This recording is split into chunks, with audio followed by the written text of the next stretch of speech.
네, 안녕하세요. 여러분들께 항상 투자에 도움이 되는 정보만을 엄선해서 전달드리고자 하는 브랜든 키입니다. 바로 어제 엄청난 대박 브레이킹 뉴스가 떠서 소개해드리고자 합니다. 바로 테슬라 CEO이자 파운더인 앨런 머스크가 그들의 해외 첫 기가팩토리 공장을 중국 상하이에 짓겠다고 발표를 했어요. 그것도 이제 트위터로 이제 발표를 해서 제가 제 홈피에 오늘 올렸는데 보시면 될 것 같고요. 테슬라 공식 채널은 이에 대해서 공식적인 언급을 거부했지만 블룸버그 그다음에 워싱턴 포스트 해외 매체들을 통해서 보면 상하이 그 착공식에 앨런 머스크가 중국 상하이 시장과 더불어 참석했다는 게 이미 많이 나와 있고요. 그래서 또 상하이시 정부는 또 이렇게 밝히고 있어요. 상하이시 역사상 최대 규모의 외자 제조업 투자 프로젝트인 테슬라 기가팩토리 착공식이 링강 산업구에서 열렸다라고 공식적으로 밝힌 바가 있습니다. 상당히 엄청난 뉴스죠. 그래서 요거에 대한 제가 팩트 체크를 한번 5가지 정도로 한번 해보겠습니다. 첫 번째 A, 미국, 중국 무역 전쟁이 아직 끝나지 않은 이 민감한 시점에 미국 본토 아메리카가 아닌 해외 첫 공장을 다른 나라도 아닌 중국에 짓기로 했다는 점이 매우 센세이셔널 뉴스고요. 이제 두 번째, 근데 이 테슬라의 이런 움직임은 단기간에 나왔던 이슈가 아니에요. 이미 작년 5월에 중국 현지법인 테슬라 상하이를 설립을 했고요. 약 1,600억 원을 투입을 해서 중국 상하이 링강산업부 공업용지를 구입을 해서 현지 생산 설립을 이미 추진하고 있었습니다. 그리고 C, 총 투자 금액은 약 20억 달러에서 50억 달러에 육박한다고 하고요.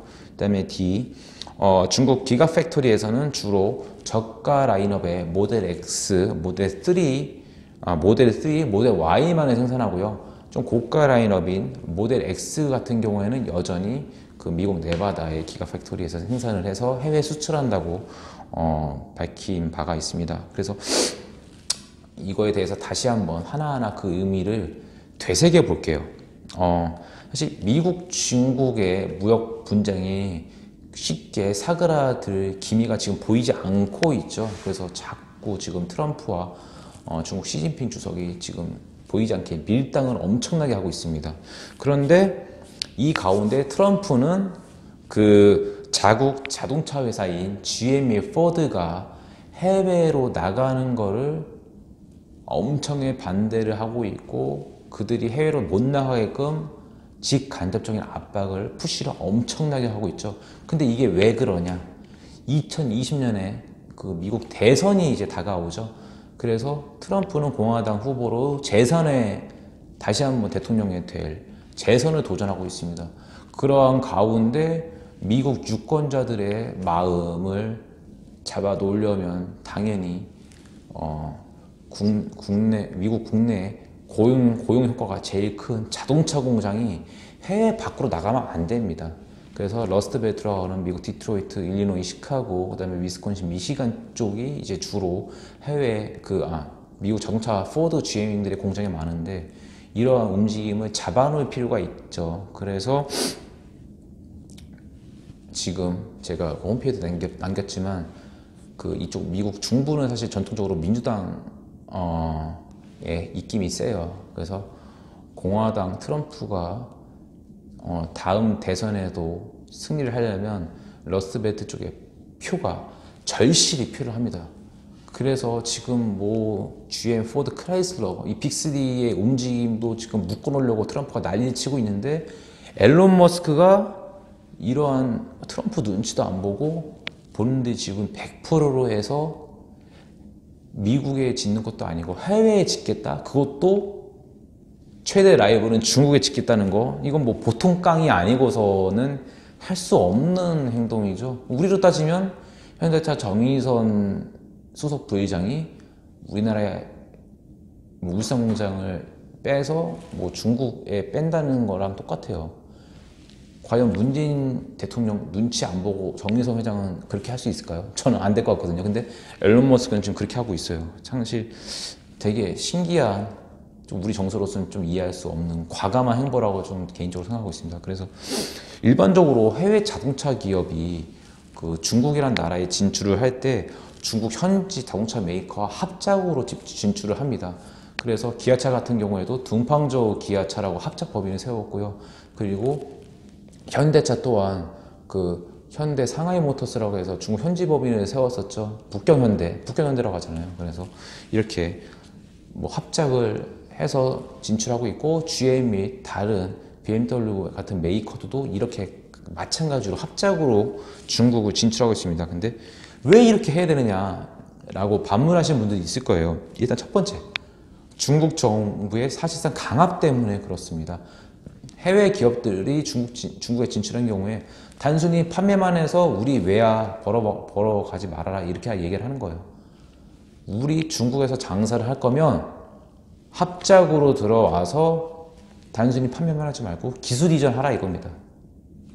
중국에서 장사하기 상당히 힘들죠. 그 다음에 두 번째, 중국은 아직도 완전한 민주주의 국가가 아니에요. 엄연한 사회주의 공산주의 국가입니다. 그렇기 때문에 중국 공산당 간부 말 한마디에 장사를 한 방에 접을 수도 있는 게 중국입니다.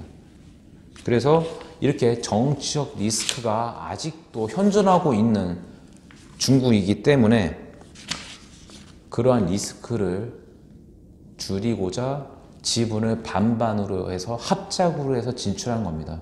그래서 중국 자본도 반 들어가 있으니까 해외 기업이 아니라 자국 기업이라 생각하는 거예요. 그래서 중국 정부도 이렇게 합작 법인에 대해서는 뭐라고 얘기를 못 하는 겁니다. 제재도 못 가하고요. 그래서 이렇게 합작 법인을 세운 이유 잠깐 이렇게 설명을 드렸고요. 그래서 이렇게 안 했을 때 비즈니스가 날아간 예가 뭐가 있느냐라고 물어보시는 분들이 있을 것 같아요. 아주 쉬운 예를 들게요. 멀리 갈 필요도 없습니다. 최근에 사드 사태로 인해서 장사를 한 방에 접은 우리나라 롯데가 예가 있겠죠.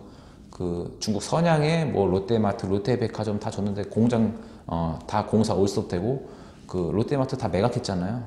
그래서 중국이라는 나라 되게 무서운 나라예요. 그래서 이런 거 참고하시면 될 것 같고요. 다시 이제 앨런 머스크 얘기로 돌아가서 뭐 천재와 뭐 또라이의 차이는 종이 한 장의 차이라고 하는데, 사실 이러한 앨런 머스크 이러한 깡따구는 도대체 어디서 나오는지 상당히 부러울 따름입니다. 그런데 사실 사업가인 앨런 머스크 그리고 그의 회사인 테슬라 회사 입장에서는 사실 중국 기가팩토리의 설립, 준공이 사실 피할 수 없는 시나리오였고 꼭 언젠가 해야 되는 일이었습니다. 왜 그럴까요? 첫 번째로 관세 때문입니다. 예를 들어서 미국에서 생산된 모델 3, 모델 X가 중국에 수출이 돼서 관세가 붙으면 관세율이 40%예요.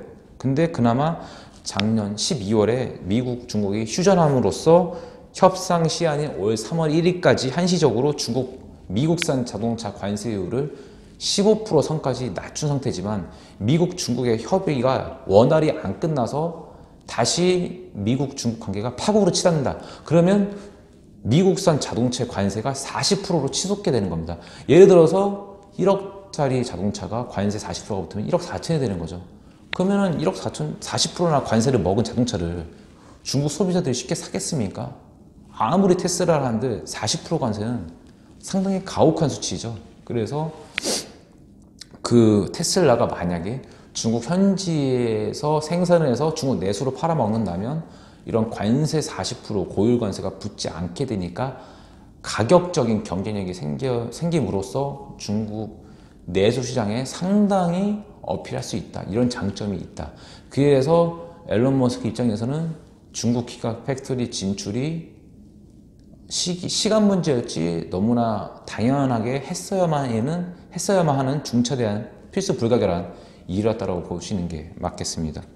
실제로 테슬라는 지금 제가 수치를 갖고 왔는데요. 작년 6월에 중국에서 약 3,500대 정도의 전기차를 팔았다고 해요. 근데 얼마 전 10월에는 꼴랑 200대만을 팔았다고 해서 그래서 엄청 처참한 성적표를 기록했고요. 그리고 제가 또 다른 그래프 자료를 갖고 왔는데 확실히 가격이 저렴했을 때 판매량이 좋았고 가격 인상한 두 차례 인상을 했거든요. 작년에 인상을 한 시점 이후부터 테슬라의 판매량이 저조했음을 그래프로 확인하실 수가 있겠습니다. 또한 테슬라 모델들은 중국 로컬 전기차 업체인 바이튼, 니오, 그 다음에 샤이펑 같은 그 자동차에 비해서 엄청나게 비싼 가격이에요. 그래서 테슬라로서는 중국 시장을 선점하기 위해서 가격 다운이 불가피했고 관세 당연히 따라오죠. 그래서 이러한 흐름 꼭 보셔야 됩니다.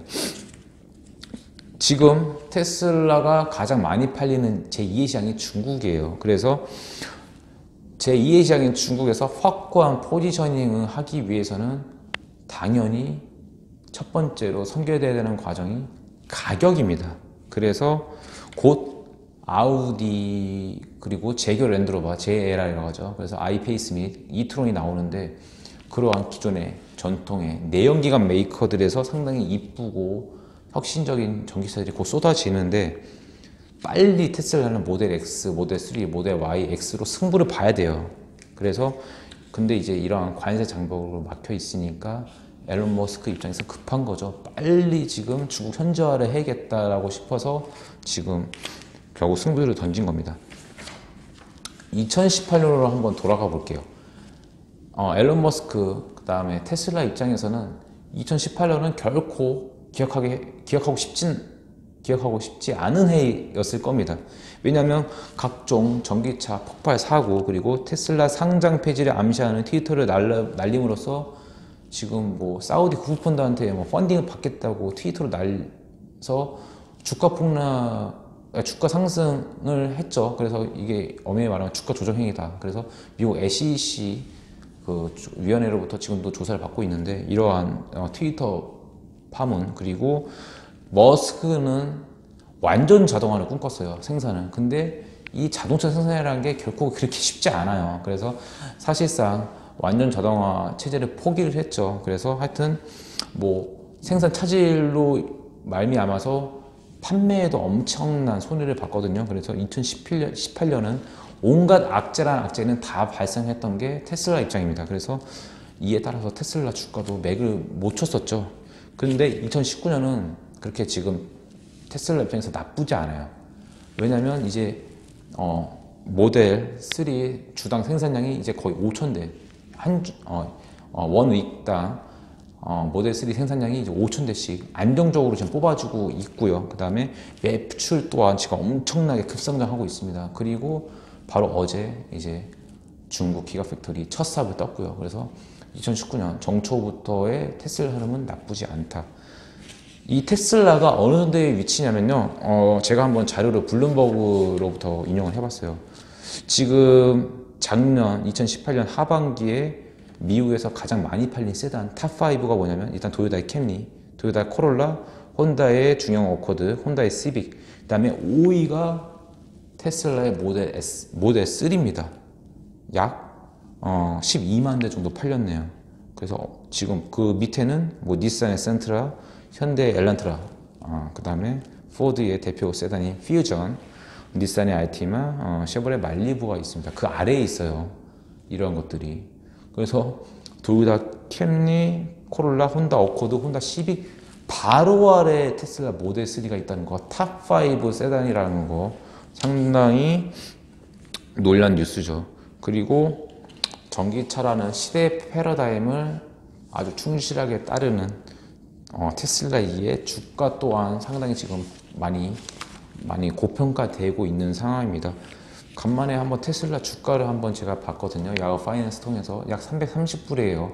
작년에 2018년에 온갖 악재가 다 튀어나왔을 때 테슬라 주가가 약 240불, 240불이었나 230불이었나 헷갈리는데 거기까지 하락했는데 지금 저점 대비 거의 100불이 올랐으니까요. 약 거의 한 40%, 30, 40%가 리바운딩 한 거죠. 그래서 지금 다른 페이스북, 애플, 그 다음에 구글, 아마존에 비해서 이러한 주식들에 비해 테슬라 주가는 상당히 견고한 흐름을 보이고 있다는 거. 그리고 시가총액을 볼게요. 유구한 전통의 BMW, 혼다, GM, 닛산, 포드보다 시가총액이 더 큽니다. 지금 테슬라 위에는 토요타, 폭스바겐, 다임러밖에 없습니다. 바로 바로 밑 4위가 테슬라가 4위고요. 5위가 BMW, 6위가 혼다, 6위가 GM, 닛산, 포드, 그 다음에 피아트, 크라이슬러가 차지하고 있습니다. 결국 테슬라에게 남은 과제는 무엇이냐? 결국 전기차 원가의 대부분을 차지하는 핵심 컴포넌트라 할 수 있는 배터리 팩의 가격을 낮추는 게 가장 큰 미션이다라고 할 수 있겠습니다. 지금 배터리 팩 프라이싱이라고 해서 배터리 커브가 이렇게 지금 그 블룸버그 사이트에서 제가 갖고 왔는데요. 사실 기가팩토리가 테슬라와 일본 파나소닉의 합작이죠.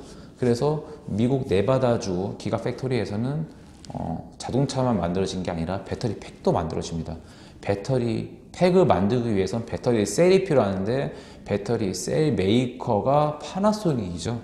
근데 사실 제가 직간접적으로 들은 얘기에 비하면 얘기에 의하면 파나소닉이 기가팩토리를 테슬라 같이 운영하면서 상대적으로 엄청난 금전적 손해를 봤다고 해요. 사실 저도 제가 2차 전지를 했었으니까 사실 어떤 신규 시장, 신규 비즈니스를 뚫기 위해서 사실 뭐 전통의 예를 들어서 한 예를 들면 무선 청소기 업체 중에 아이로봇이라고 있습니다. 그리고 뭐 다이슨이라든지 그다음에 보쉬라든지 이런 뭐 여러 전동 공구 업체들, 뭐 무선 청소기 업체들 뭐 보면은 사실 LG화학이 먼저 들어간 게 아니라요. 다 그전에는 파나소닉 판이었어요. 파나소닉 배터리가 그 시장을 다 장악하고 있었습니다. 신규 어플리케이션 시장 같은 경우에. 근데 파나소닉이 테슬라 기가팩토리 비즈에 올인하게 되면서 그 시장을 빠져나오게 됐고 대신 그 시장을 삼성 및 LG화학이 먹게 됐던 거죠. 근데 아시겠지만 이런 신규 비즈니스가 계속 생기게 되면서 소형 원통형 시장이 쇼티지가 벌어진 거는 제가 수차례 언급을 한 바 있습니다. 그래서 최근 몇 년간 삼성 SDI와 LG화학이 짭짤했죠. 근데 이러한 짭짤한 시장을 뒤로 하고 파나소닉은 테슬라한테 배터리 셀을 공급을 했잖아요. 근데 배터리 가격이 상당히 되게 엄청 저가였다라는 소문이 제가 최근 접하게 됐어요. 최근도 아니고 사실 저는 알고 있었는데 사실 이런 얘기를 하기가 되게 민감하고 조심스러운 영역이었죠. 그래서 파나소닉 입장에서는 상당히 씁쓸한 어떤 초이스이지 않았나. 그래서 사실 파나소닉의 실적이 진짜 좋았냐 아니면 진짜 브랜드캠 네가 말한 대로 진짜 기가팩토리 비즈가 결코 좋지 않았다라는 걸 보기 위해서 뭐 쉽게 말해서 일본 도쿄 증시에 상장된 파나소닉 주가를 보면 간접적으로 알 수 있겠죠. 그래서 제가 야후 파이낸스에 들어가 보니까 1년짜리 그래프예요. 그냥 완전 내려꽂고 있더라고요. 그래서 진짜로 기가팩토리 비즈가 파나소닉한테 결코 남는 비즈가 아니었다라는 거를 간접적으로 알 수 있는 시그널이 아니었나 생각하고 있습니다. 아직 기사에서 구체적으로 아직 그 상하이 기가팩토리에 대해서 언급하지 않은 상황인데요. 당연히 상하이 기가팩토리에서도 배터리 셀을 공급해주는 누군가가 있어야 됩니다. 근데 이런 얘기 하실 수 있겠죠. 그냥 미국 네바다처럼 파나소닉이 같이 그냥 하는 거 아니겠습니까? 라고 얘기할 수 있는데 제가 파악한 정보로 일하면 아직 미정입니다. 근데 배터리 셀 메이커가 누구인지 미정이고 파나소닉도 약간 머뭇거린다는 얘기가 있어요. 근데 제가 여기서 더 말씀을 드리고 싶은데 상당히 이건 예민하고 센시티브하고 민감한 문제를 여기까지만 하겠습니다. 그래서 오늘 여기까지 하겠고요. 지금 전기차 시장이 엄청 요동치고 있습니다. 그래서 제가 이 관련 뉴스 또한 계속 업데이트할 예정이니까요. 많은 관심과 구독 부탁드리겠습니다. 오늘 시간은 여기까지고요. 다음 시간에는 조금 더 유익하고 알찬 정보로 여러분들 앞에 찾아올 것을 약속드리겠습니다. 이상 브랜드 킴이었습니다. 감사합니다.